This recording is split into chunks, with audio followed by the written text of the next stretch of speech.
Don't skip this video if someone is living rent-free in your head right now. You know exactly who I'm talking about.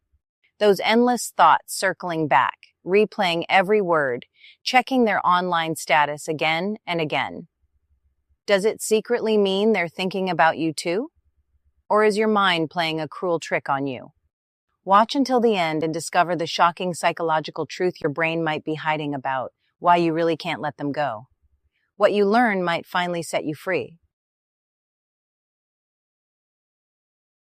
So let's get real. That person, the one constantly occupying your thoughts. It feels consuming, doesn't it? Like a song stuck on repeat, a mental itch you can't quite scratch. You find yourself wondering, maybe even hoping, that this intense focus means something mutual, that somehow your thoughts are reaching them, that they must be feeling this connection too. But what if that relentless mental loop isn't a sign of a mystical connection, but rather your brain caught in a psychological trap? One powerful explanation comes from something called the Zeigarnik effect. Sounds complicated, but the idea is simple. Our brains hate unfinished business. Think about it, a cliffhanger in a TV show, a task interrupted halfway through. These things stick in our minds far more than things we've completed. The same applies to relationships and emotional experiences. When something is left unresolved, an argument without reconciliation, a relationship that ended abruptly without clear answers, feelings left unexpressed, a connection that felt full of potential but never fully bloomed, your brain flags it as incomplete.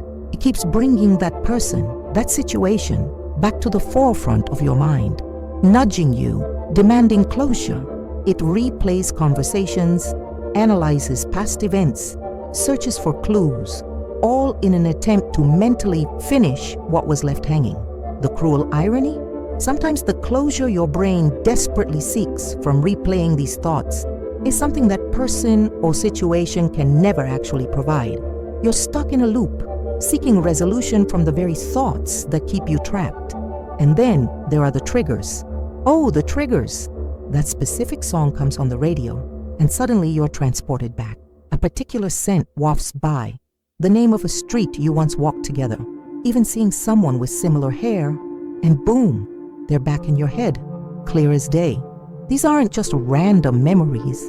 They are potent emotional triggers linked deep within your brain's reward system. Think about the moments with this person that felt good.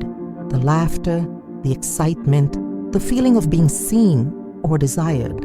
When you experience those moments, your brain released dopamine, that powerful feel-good chemical. It essentially said, yes, this is good. Remember this. Your brain, brilliant but sometimes simplistic, creates strong neural pathways linking that person to the dopamine reward. So now, when a trigger reminds you of them, your brain anticipates that reward, that feeling. Even just thinking about them can provide a tiny hit of that remembered pleasure, reinforcing the thought pattern. It becomes a habit, almost an addiction. You're not just thinking about the person, you're chasing the echo of how they once made you feel, caught in a cycle fueled by memory and brain chemistry. This is where things get murky, where the line between genuine connection and painful obsession starts to blur. We all crave love. That deep emotional bond built on mutual understanding, respect, and shared vulnerability. Real love feels expansive, calming, secure, even amidst challenges. Obsession, however, feels different. It's urgent, frantic, overwhelming. It narrows your world down to this one person. How can you tell the difference? Look at the patterns. Are you constantly overanalyzing their texts, searching for hidden meanings? Do you spend hours replaying interactions, dissecting every word and gesture? Is checking their social media the first thing you do in the morning and the last thing at night? Do you feel a sense of panic or emptiness when you don't think about them? Does your mood for the entire day hinge on a single interaction or lack thereof? These are red flags.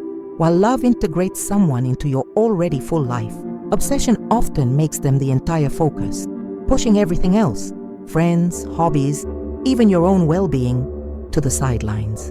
It feels less like connection and more like a desperate need. And here's why it's so damn confusing.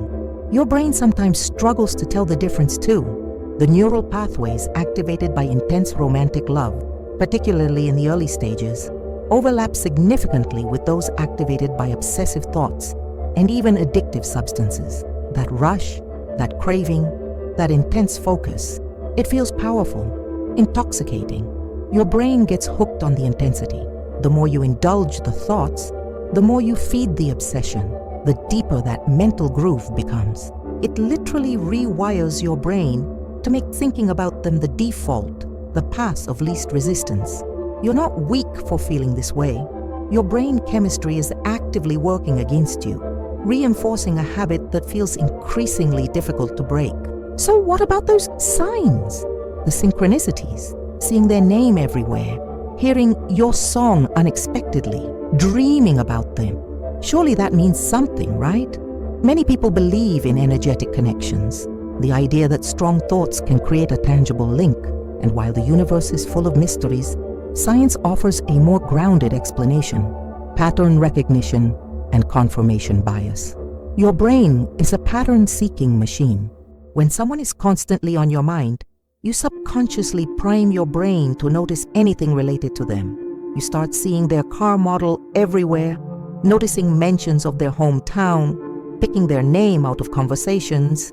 These things were likely always there, but you simply weren't paying attention before. Now, because you're hyper-focused, each instance feels significant, like a sign validating your thoughts. It's not necessarily a message from them. It's often a reflection of your own internal focus.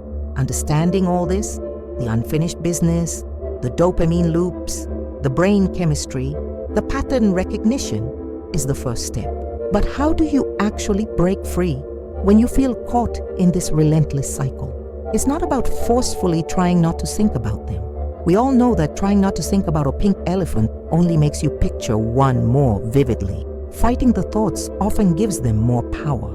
Instead, the first step is mindful observation. Notice the thoughts when they arise, without judgment. Acknowledge them. There's that thought about them again. See it almost like a cloud passing in the sky. Don't engage, don't analyze, don't follow it down the rabbit hole. Just notice it, acknowledge its presence, and gently redirect your attention elsewhere. This takes practice, immense practice, but it helps detach you from the thought's emotional grip. Second, actively replace the obsession with new sources of engagement and, crucially, dopamine. What else used to bring you joy? What new hobbies could you explore? Reconnect with friends you've neglected. Pour energy into your work, your fitness, creative projects. You need to consciously create new, healthy neural pathways, new sources of feeling good that aren't tied to this person. Fill the mental space they occupied with things that genuinely nourish you. And third, a crucial step, test reality. Obsession often thrives on fantasy and assumption. You might be convinced they feel the same way, based on minimal evidence. Try pulling back mentally and energetically. Stop initiating contact.